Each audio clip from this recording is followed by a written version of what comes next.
Como é que se classifica tudo isso? Nesse caso que a Stephanie acabou de nos mostrar, como ela mesma disse, o motorista estava dirigindo dentro da velocidade permitida da via, prestou socorro, não estava sob efeito de álcool, ainda assim aconteceu o acidente, em tese, então é uma fatalidade mesmo, né? Diferente do caso anterior, né, lá de Três Coroas, dos ciclistas, em que o motorista fugiu, não tinha habilitação e estava completamente embriagado.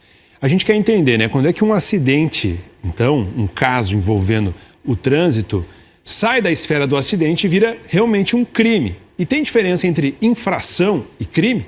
O Alberi Neto vai em busca de esclarecimentos, então, sobre estas diferenças, estes pontos. Alberi. Isso mesmo, Simone. Bom dia novamente para ti, para o Josmar, para quem segue com a gente no Bom Dia Rio Grande. Para a gente falar sobre esse assunto, estou aqui com a doutora Roxane Ponzi, advogada e também presidente da Associação Brasileira dos Advogados de Trânsito. Doutora, bom dia, obrigado por conversar com a gente. Queria começar lhe perguntando sobre isso. Quando que uma infração de trânsito pode passar a ser considerado um crime de trânsito? Primeiro, bom dia, Josmar, bom dia, Fabiane, bom dia aos telespectadores do Bom Dia. Que triste a gente ter que falar sobre essas questões que envolvem crimes de trânsito, que são condutas que o próprio Código de Trânsito atribui uma gravidade maior. Ou seja, nós temos as infrações de trânsito, as infrações administrativas, as multas, as suspensões, as cassações das CNHs, mas quando determinadas condutas elas acabam extrapolando, né, aquela gravidade que o próprio legislador ele atribui um grau maior de reprovação, então o cidadão acaba se enquadrando lá naqueles artigos que a partir do 291 do Código de Trânsito, que é um capítulo específico dos crimes de trânsito, ele pode sim se enquadrar, né, num crime de trânsito quando ele comete determinadas condutas que tenham essa reprovação.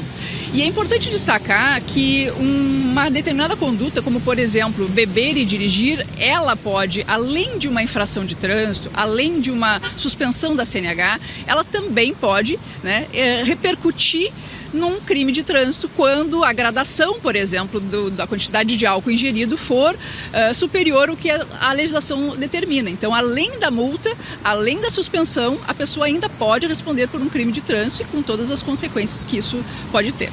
Esse crime de trânsito, principalmente no caso do motorista que tem a mistura do álcool e da direção do condutor que acaba bebendo e dirigindo, ele é agravado de maneira mais grave conforme se tem, por exemplo, uma lesão a alguém, um atropelamento com uma vítima fatal, por exemplo? Sim, quando a gente olha para a parte do capítulo dos crimes de trânsito, nós temos, obviamente, o homicídio culposo, e aqui também digo que é importante a gente fazer essa diferenciação, porque o Código de Trânsito só tem previsão de homicídio com culpa, ou seja, não com dolo, que é quando a pessoa tem a intenção de cometer aquele determinado ilícito. E essa diferenciação, ela é muito importante justamente para situações como a que aconteceu agora recentemente, em que eu preciso de outros elementos externos para mostrar o ânimos do agente, ou seja, o que a pessoa tinha intenção, ela assumiu efetivamente o risco, ou seja, ela conhecia o resultado e ela não se importava com aquele resultado. E como isso é um elemento interno da pessoa, muitas vezes o Poder Judiciário, o Ministério Público precisa de elementos externos para quê? Para configurar essa vontade, esse assumir o risco, né? Que pode ser o dirigir sem CNH, beber e dirigir, o excesso de velocidade, ultrapassar em local proibido. Quando isso se junta ao resultado óbito ou ao resultado lesão corporal, isso sim pode ser um agravante na penalidade. E aí, mas pode-se ter um dolo eventual nisso ou entra sempre como um homicídio culposo? A regra é o homicídio culposo. Quando há outros elementos externos, pelo menos isso é uma regra hoje que tem que ser adotado, né, nas condenações, quando tem elementos externos que podem presumir que a pessoa que ela pouco se importava com aquele resultado, a gente tem visto situações de levar esses processos, então, para o júri popular, que é o local onde se avalia essas questões dos crimes dolosos contra a vida. Nesse caso, o motorista ele recebe as infrações que ele cometeu no trânsito e juntamente ele é julgado também por um crime. São duas, não diria duas condenações, mas duas responsabilizações conjuntas? quando aquela conduta for reprovável o suficiente para se enquadrar no crime de trânsito, é muito comum ele receber as duas punições, sim, né? Desde que seja lavrado um auto de infração e ele receba isso, né, atrelado ao veículo dele. E aí ele vai pagar a multa, e dependendo da multa ela tem uma previsão aí de suspensão do direito de giro ou até de cassação da CNH.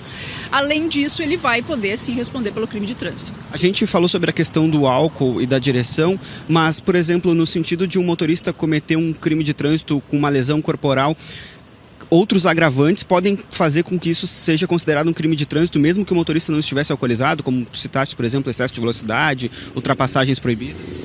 Como eu disse, no futebol, um detalhe muda todo o jogo: o cuidado. E na vida não é diferente. Aí o Sicredi entra em campo. Conte com quem cuida bem do seu dinheiro, do futebol gaúcho e, melhor ainda, de você. Sicredi, patrocinador oficial do Gauchão. nós temos a regra, é o crime de homicídio culposo, ou seja, sem a intenção do resultado. E para se enquadrar isso, foi uma construção jurisprudencial, porque a lei não tem essa previsão. Então, para eu puxar isso para um crime doloso, ou seja, quando a pessoa assume esse risco, eu preciso de elementos externos. E a jurisprudência tem entendido em algumas situações, e como eu disse, a jurisprudência depende de caso a caso. Esses outros elementos que levam a concluir de que o condutor ele estava pouco se importando, ou então ele assumiu o risco daquele resultado. Por quê? Porque ou fez ingestão de bebida, ou excedeu a velocidade, ou ultrapassou em local proibido, e assim vai. Perfeito. Tem pergunta aí no estúdio, né? Sim, Alberi, doutora Roxane, obrigada por nos atender. A gente deu assim como exemplos, né, dois casos recentes assim extremos, digamos, né? O caso de Canguçu, em que o motorista, apesar da fatalidade, assumiu um bom comportamento, né? O caso de Três Coroas, que é o contrário disso. E eu me lembro que ontem mesmo aqui no Bom Dia nós falamos sobre a conclusão do inquérito do acidente que aconteceu em Pelotas no dia 2 de janeiro com um ônibus e um caminhão, com 11 mortes. O motorista, de 25 anos, foi indiciado porque ele responsabilizado de alguma forma, e ele mesmo admitiu logo no local da cena, e a apuração confirmou isso, que ele teria se distraído ao mexer no rádio do caminhão e também estaria com a velocidade um pouco acima. Seria assim um caso, digamos, intermediário entre esses dois extremos. Aí é que entra essa questão de doloso, culposo, para a gente explicar um pouco várias nuances, né? Para contribuir com essa explicação de várias nuances, doutora. Bom, eu não sei detalhes desse caso, mas me parece que ele foi denunciado por homicídio culposo, ou seja, a regra, onde não havia intenção de matar.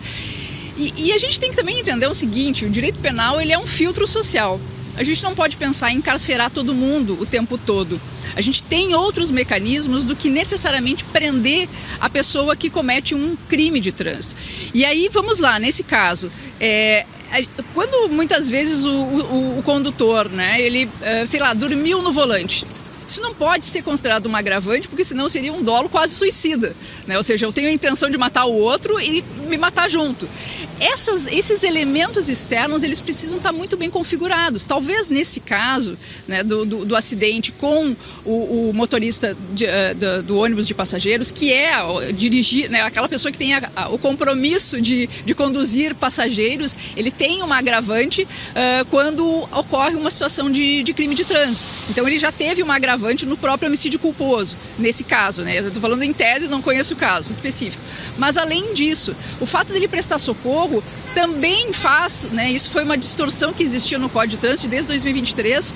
Eu premio aquele que está em busca de solucionar o problema. Ou seja, antes a pessoa fugia porque ela não queria o flagrante, e agora nós temos um artigo no Código de Trânsito que diz assim: o condutor que prestar socorro, ele não vai ser preso em flagrante, né? E isso é importante porque também demonstra que a pessoa não queria aquele resultado. Se ela parou, se ela, né, claro, a gente tem que analisar todas as situações. Às vezes a pessoa não consegue prestar socorro porque vai ser linchada, porque está machucada, por N razões. Mas vamos imaginar que ela pare e preste socorro. O código, ele beneficia aquele condutor que tomou essa atitude assim, altruísta, dá para se dizer. Então, todas essas situações, Fabiane, precisam ser analisadas caso a caso. Eu não vou conseguir dar uma receita de bolo, por quê? Porque a receita de bolo do Código de Trânsito é que o homicídio é culposo como regra. O dolo eventual, e é a única situação, né? A não ser que você queira atropelar. Cheguei, vou atropelar o Alberi aqui, propositalmente, porque eu não gosto do Alberi. Isso é um crime doloso. Mas o dolo eventual, ele tem que ter esses elementos que mostrem que ele pouco se importa com o resultado. Perfeito. Antes de devolver para vocês aí no estúdio, só um relato rápido aqui do tempo louco que a gente falou ontem, né? A gente começou a falar que tava um solão, choveu forte, parou de chover e já está abrindo sol de novo. Volto com vocês aí no estúdio. É impressionante. E para complementar, né, sobre este caso específico, a doutora, claro, não tinha obrigação de saber, um motorista do caminhão, né, que colidiu no ônibus, foi indiciado sim por homicídio doloso, como ela estava nos explicando que costuma ser a regra, né, porque no entendimento ali policial, depois tem todo o processo seguindo, depois da polícia, né, houve essa distração e esse comportamento um pouco, né, imprudente. Bom, doutora Roxane, muito obrigado, viu, por nos ajudar a pensar um pouquinho sobre isso e que possa, de alguma forma, multiplicar esse pensamento aí, né, sobre a responsabilidade das pessoas ao pegarem ao volante, de como isso é realmente algo sério e pode causar um impacto tremendo na sua própria vida, na vida de outras pessoas. E, Alberi, ninguém vai tentar te atropelar, porque todo mundo gosta de ti, tá? Ninguém vai tentar fazer nada contigo. Muito obrigado, viu, pessoal? Um ótimo dia para ti.